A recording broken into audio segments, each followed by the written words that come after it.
Having a word of the year for the last few years has been something that I've actually really enjoyed. Now, that might sound a little bit silly, but it has really been more of a theme of the entire year. And there's been several different chapters or themes over the last couple of years for us. And in 2024, the word of the year or the theme was focus. And this was the first time I've experienced true focus in our business, and starting it 5 years ago in the last 18 months or so. And it's been really revolutionary in the sense of how we run the business. We have seen so much growth, and honestly, it's been probably the boringest year. It's been the most boring year, but we hit almost all of our goals, and we had the biggest growth year, not only in just percentage, but also in like totality. We added $50-ish million in volume and over $1 million in revenue this last year to the business. And this podcast is specifically for team leaders, broker owners, and I'm sharing my experiences, the good, the bad, of growing our company, Onyx Homes, from start to finish. And if you want to take the closest possible look at what it looks like growing the business, you can join us at a free community we built at onyxhomes.com/school, and you can check that out. Now, for context, I'm gonna share with you where we're at right now. This is kind of a recap for the year of 2024. So with context, we closed $185 million in volume, which equates to over $4.4 million in revenue. And we're finishing with about $400,000 in pending revenue, and that's revenue, and 22 pending deals. So our projections for 2025 is about $6.5 million in revenue, which is going to be a $2 million increase. So this is going to be a huge growth year. And somewhere in the 280 transaction mark is really where we want to be. Now, here's a few lessons that I learned in 2020, highlights and lessons that I learned. And these are chronological order. I believe it was in February, I was asked to like speak, not on a panel, but like speak at a conference. And it was, the topic was recruiting. And it was something that we do pretty well, is recruiting to our company. And it was rather last minute, and I just had to take and recycle stuff that like I already have, or like just share the exact process of what we do. And what was interesting to me was it was about 500 people in a particular room, and the amount of people that were so thankful after that I spoke, not like for speaking or anything like that. It was like 15 minutes. It wasn't like a big deal or whatever, but the amount of people that said like, thank you for actually giving us the how to do it. The takeaway here was people want tactical how to do the thing. Like, I think there's so much, I don't want to say fluff, but there's so much surface level. There's so much high level. You should recruit to your company because it's good, versus like, here is exactly the job posting. Here's what you do when the job posting comes in, or when the lead comes in. Here's the email that you send.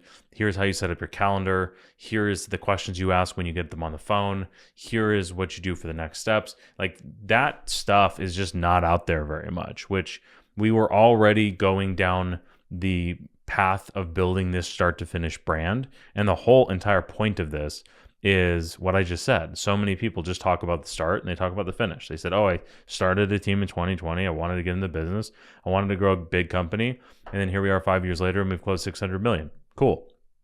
And miss everything in the middle, which is the actual important part of just building. So the two major takeaways is people really do want the tactical how-to stuff. There's just so few people that are actually going to do the work, which I think is what makes business so interesting. And then number two is people love free stuff, and they like valuable free stuff. The giving away the actual secrets is something that just gives so much more value back. And you hear that a lot. And I don't think people really I don't think very often people really give away things that are that valuable. So you don't really see that it's just so true. We had given away lead magnets and stuff in the past, and people download it, whatever, don't say anything. But when we started actually giving away the real secrets, not even secrets, like just the stuff that we actually did that worked really well, the feedback that we got from that was absolutely incredible. And then obviously we've just done more of that, and it's only worked even better. And frankly, that's exactly what this podcast is all about, is really just being super transparent and tactical on the things that are actually working, and also on the things that don't work. That was the first one. And that was earlier, I think it was February of this year. Now, a few months later, we went to the acquisition.com workshops. Alex Ramosi, Layla, if you know them.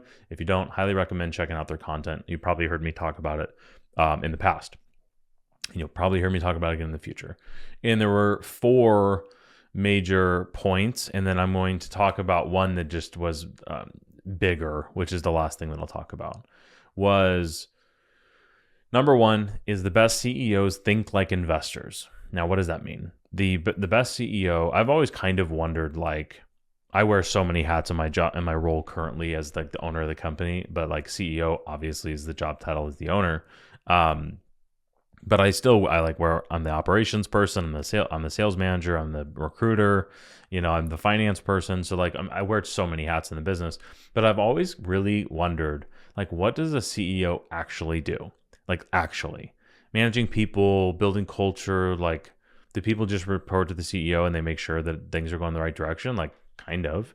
But this was a total different mindset shift on, like, what is a CEO supposed to do? What is the owner of the company supposed to be doing? Is they think like investors. Now, what does that mean? Any business only has limited resources and unlimited opportunities or problems. And the best CEOs are investing their resources to get the highest return. So if you are running a team and you have 1 employee or 2 employees, how they are spending their time is a resource of the company. The money that you're spending is a resource of the company. Your time is probably the most valuable resource of the company. And how you invest that time, it should be towards what's going to give you the greatest return. And I can look back so many different times in building this company where we were just investing resources literally for the sake of doing them and not even thinking through, like, is this the best return on our investment? Is this the best return on our money? Or is this just the thing that happened to be popping up right now and we're doing it? So I think that mindset shift is something that's going to stick with me for a very long time. And I think it's going to help me grow faster, more profitably, which is like my slogan. That'll probably be the theme of the year, is grow faster, more profitably. I love that. That is the theme of 2025. Anyway, the number 1 is the best CEOs think like investors, and you're allocating your very, very limited resources against unlimited opportunities. Number 2 was the theory of constraints. This is something that when we went there, we thought our problem was this. When we left, we realized this actually wasn't at all our problem. Our problem was actually over here. And the idea behind the theory of constraints, if you're not familiar, is that a business will grow up until its smallest constraint. So let me give an example. Earlier last year, our constraint was that we did not have enough agents to handle the leads that we were generating. So we literally would have done more deals if we just would have had more agents to handle the lead flow. So that was our constraint, was our recruiting was constraining the business. We were not recruiting agents fast enough for our lead volume. Cool. And then we solved that constraint by recruiting more agents. Now, when you solve a constraint, this is their theory of constraints. Well, let me back up. So once the theory of constraints was we did not have enough agents to handle the lead volume. Okay. Once we started recruiting agents, we had enough agents for the lead volume. Then the constraint moved to literally onboarding and training the agents. So we could bring them on. We just couldn't really onboard and train them as fast as we needed to or as effectively as we needed to. So we hired an administrative assistant, which allowed us to double the amount of agents that we were recruiting, or more than double, I should say. And that was no longer the constraint. And this constraint then became, now we can out recruit our lead volume. So the constraint became, well, we need to generate more leads so that we can continue driving our per person productivity, right? Like the idea is every single time you solve a constraint, you're going to grow the business until you find the next one. And the business will stop growing again. So when there's no constraint in the business, just do more. And this is where I'm gonna touch on this last because I think it's a good ending point. But that was the last takeaway I got was if you do not have a constraint in your business, do more. Just like there's no excuse for your business not to be growing and grow fast. That's the theory of constraints. And you should be, as a CEO, you should be allocating most, if not all of your resources within reason. Obviously, don't blow up your business over it, but you should be allocating most of your resources to solving the constraints so that the business can go back to growing. So that was number 2 from acquisition.com. Number 3 was the framework what, how, and who. This again all goes very much in line with each other, but the framework here is anytime you're going after a project or an initiative or whatever it is you're doing, you should be asking yourself, what are we going to do to solve this problem or to solve the constraint? So when we do this, the question you'll ask, or the question that they ask, is how does this make me money?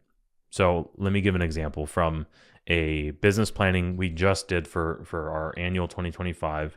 One of our employees on the operations side said, we were like, okay, what is the rocker project that makes the most sense for you to focus on the next 90 days? And the first suggestion was, well, let's go ahead and go through all of our SOPs, redo the ones that are outdated, make new ones. Okay, how is this going to make us money? Well, it's going to make us more efficient. Like, okay, is it really going to make us any money? And it's like, well, I don't know. It might make us more efficient. It might save some money. It's like, okay, what if we instead did all of our effort towards creating a better onboarding experience so that our agents get to doing deals faster and they refer us more agents? How does that make us money? Well, if they do deals faster and refer us more agents, we're going to get more agents, and those agents are all going to do more deals faster. Let's do that instead. And that's this framework where instead of just doing something for the sake of doing it because our job is to work, it's doing something that is actually going to be the best use of time. This is tying in, 1, the theory of constraints. 2, it's tying in thinking like the investor, right? Putting that resource. Yeah, we probably should have SOPs for everything, and they probably should be updated all the time, and they probably should make us more efficient. But is that going to make us more money than this other thing? Should we do both? Probably. Can we do both? Absolutely not. So this is where we are investing our resources into unlimited opportunities. And this what, how, who, the what is, what are we doing and how does this make us money? And the amount of times that we have actually literally done things that I can't even tell you how they would make us money makes me sick. Makes me absolutely sick how much money we've wasted on doing things that literally don't drive revenue. And it's easy to see from the outside looking in, but it's really hard to see when you're in it. It sounds really cool to redo your website when you ask, how does this make us more money? And you can't answer it, then just don't do it. The next thing is how. So like, how are you going to do this? Which brings us to the next framework, which is more, better, new. This is something it's just going to be probably talking about forever. Is the question you ask here is, do you do anything that already works? And the answer is I hope yes. If you're running a team, it is that. If you're watching this, you run a team, you do something that works. And if you don't, that's the first thing to figure out. But you already do something that works. The question is, can you do more of it? And of course you can. If your team does open houses really well, like, can you do more open houses? If your team does open houses really well and you have more open houses than you have agents, hire more agents. If you get the point. Like for our company, we have always been good at online lead generation and conversion. And for 2 years we got away from that, and for 2 years we grew really slowly. And this last year we doubled down on just doing more of what worked, and like, go figure, it worked, and it did. We've done much better with that change. So this brings into, so what are you going to do? How does it make you money? The how is, how are you going to do it? And you're going to usually go through more, better, new. You're either going to do more of something, you're going to do it better, or you're going to do it new. You're going to do something new. And then the who is, who owns this. So if you're creating an initiative, these are the 2 frameworks you walk through. Like for implementation for us, we literally have this written down on our business planning, is we have to say, what is it that we're going to do? And then we have to answer the question, how does this make us money? Have to. It sounds silly, but like you should. And then how is more, are we going to do more of something? Are we going to do something better? Or are we going to do something new? And do not do anything new. Just do more of what works. And then if you cannot do any more, make it better. And then once you've made it better, do more better. And if you can't do any more, any better, that's when you would do something new. And then who is the person that's owning this thing? So for example, this to stay with the same example, this project that we took on for our operations, our administrative assistant, they are owning redoing our customer journey to make sure that our agents onboard and do deals faster and refer us more agents. So he owns this. Now, do I have a few tasks that need to be in there? Yeah, for sure. But a lot of it is just So that's the what. How is this going to make us more money? We're going to do more deals and we're going to get more referral agents. Fantastic. The how are we going to do it? We are going to make our onboarding process better. We're going to add some new stuff to it, but we're going to do better. Actually, I lied. We're not adding anything new. We're just doing it better. And then who owns it? He owns it. Now, yes, I have some to-dos. Our marketing person has some to-dos, but he's owning that to make sure that it gets done. And that is how we delegate all things to our company from our leadership team. So those are the frameworks. We have, not frameworks, but those are the lessons from acquisition.com, these workshops. We have the best CEOs think like investors. We have the theory of constraints. We have what, how, who, and then more, better, new, which works inside of that. The third big lesson of the year was around one, following your numbers is something we learned probably last year, but follow your numbers, not your feelings.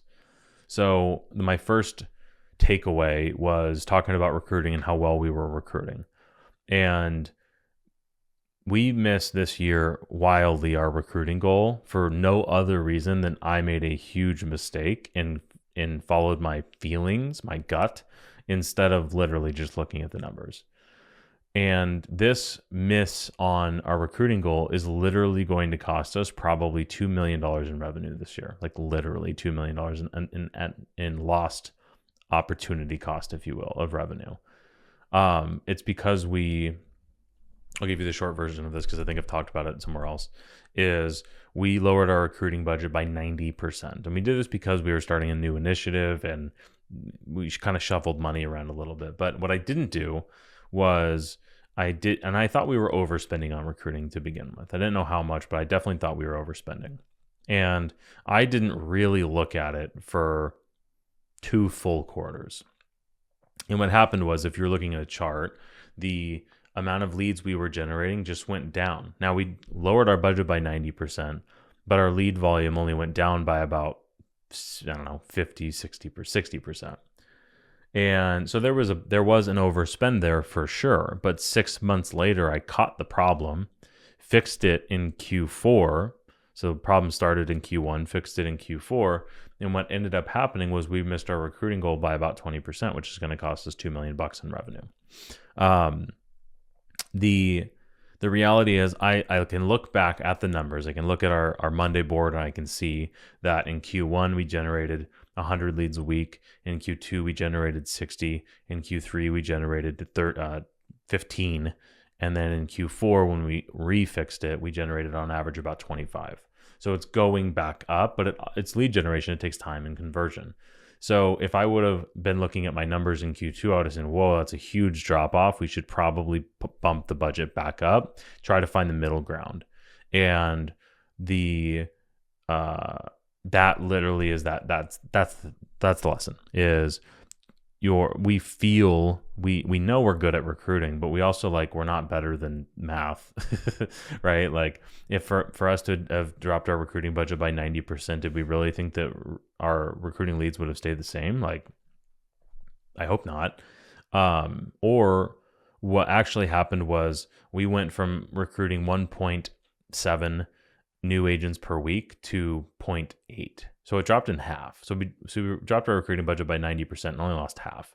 So there was definitely overspend there, and we're technically more efficient. It's cheaper to acquire an agent right now, but that still means we sell less, and that isn't the goal. Our goal is to grow. So that is follow your numbers, not your feelings. That was lesson number 3. And that I'm giving the one example on recruiting because it's very, very real. It's very, very transparent this year, but this happens all over the place. Number 4 is simplify. So the bullet points that I have here are we've taken our proven process and made it simpler over and over and over. So in the last year and a half, as I've kind of gone down this marketing kind of rabbit hole, I have repeatedly realized over and over and over that simplifying is better than adding, and taking things away is better than adding new stuff or adding anything really most of the time. So our sales process, basically when it started, it was me trying to just teach our agents exactly what I was doing to convert at a really, really high level as a salesperson. And that was impossible because there were so many things that were happening that there's a 0% chance they would remember all of them. And over the last year and a half, I've really, really refined all of the things that I did well as a salesperson. And now that I know that our team does really well, so I've refined and simplified our proven process down from a, I don't know, 100-page doc down to 20 pages, down to 3 bullet points. And then they can remember the things in the 3 bullet points much easier than trying to get anybody to memorize anything in a 20-page doc. And forget the 20 pages. The point is just to make it simple. I've learned to write everything that I write in hemingwayapp.com if you want to check that out, because it shows you the reading level of what you're actually writing. And I try to write at a 3rd grade reading level. If you're on our email newsletter, you'll see, you probably won't even notice, but it's written under a 5th grade reading level every single time, usually around a 3rd grade reading level. If you're not on that newsletter, go to onyxhomes.com/agent-hub. You can join the newsletter there. So that has actually led to us being, this has done a lot of things. So one, creating a proven process is really powerful. Even when it was way too complicated, it was still better than not having a clear proven process. When it was simplified, here are the things that happened. Number one, it became a better lead magnet to attract more people to the business. So we recruited more because of it. Number two, it was easier for our onboarding agents to learn faster. So our agents that joined us learned it faster and implemented, in which that actually got them doing deals faster. So not only did it bring on more agents, it got the agents that we're bringing on doing deals faster. It also took our existing agents and increased conversion rates across the board.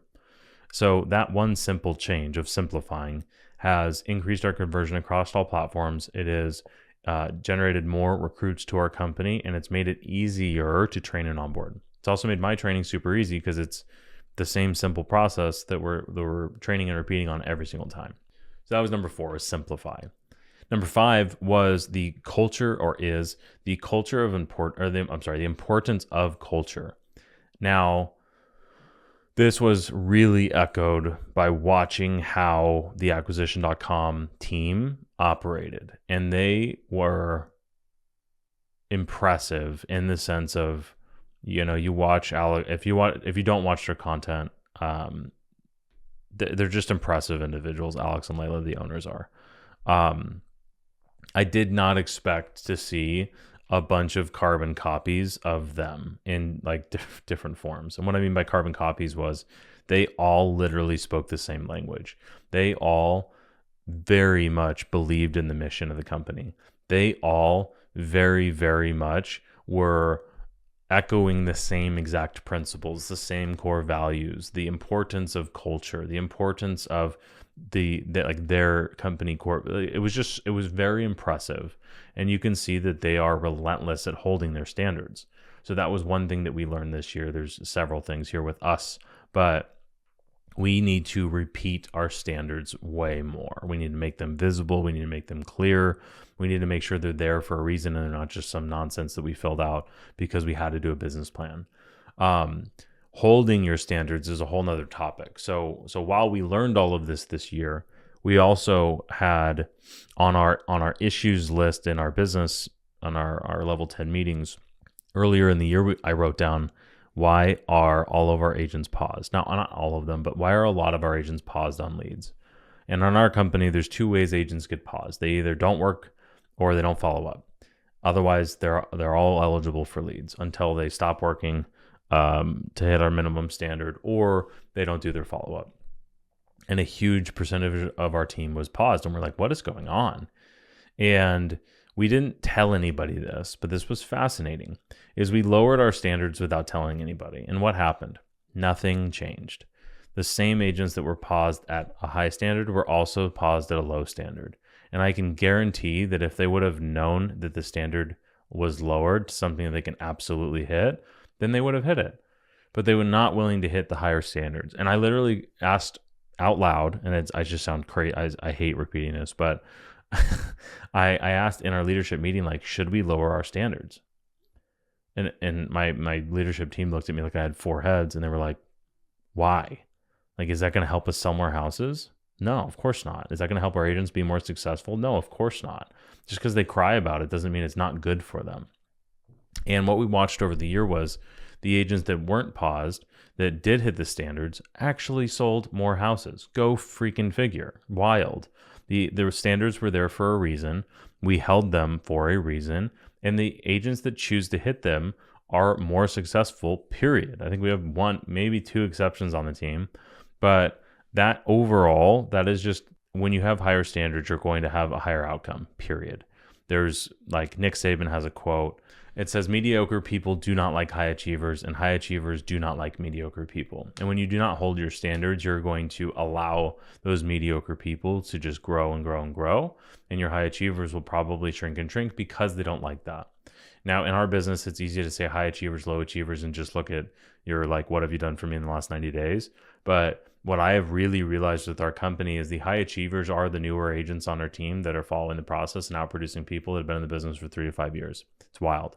And it's because they work harder, they follow the standards, they follow the process, they take the advice, versus agents that been in the business for a couple of years. Maybe they started in 2020, which I did as well. And they're maybe a little bit lazy, versus the agents that are putting in the work. So it has absolutely nothing to do with tenure whatsoever. It has everything to do with effort. So I think that was a very, very good one, was learning the true importance of the culture. And the last thing I'll say on here, two things, is we are not trying to improve. We're not trying to like amplify the culture we have. We are constantly working towards the culture that we want. And I think that was a big unlock, is like a championship team doesn't say like, oh, we have to keep our culture the same. It's like they still want to get better. A championship team isn't trying to say like, oh, we have to make sure nothing changes, we have to stay exactly the same. It's like, no, they want to be better over and over and over and over, constantly, always. And losing teams are always probably trying to keep their same culture. Like, oh, well, we don't want to work that hard. We don't want to whatever. Like, I've been on sports teams. Like, I just know that feeling. And I've been on teams that were just loser teams.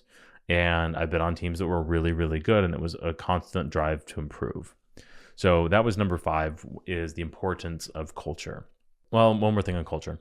And this is our culture for our company, is we try really, really, really hard to build a culture of productivity. This is a John Cheplack quote, is that we cannot make anybody productive, but we can make an environment that makes people want to be productive. And that is what we constantly try to do. Okay.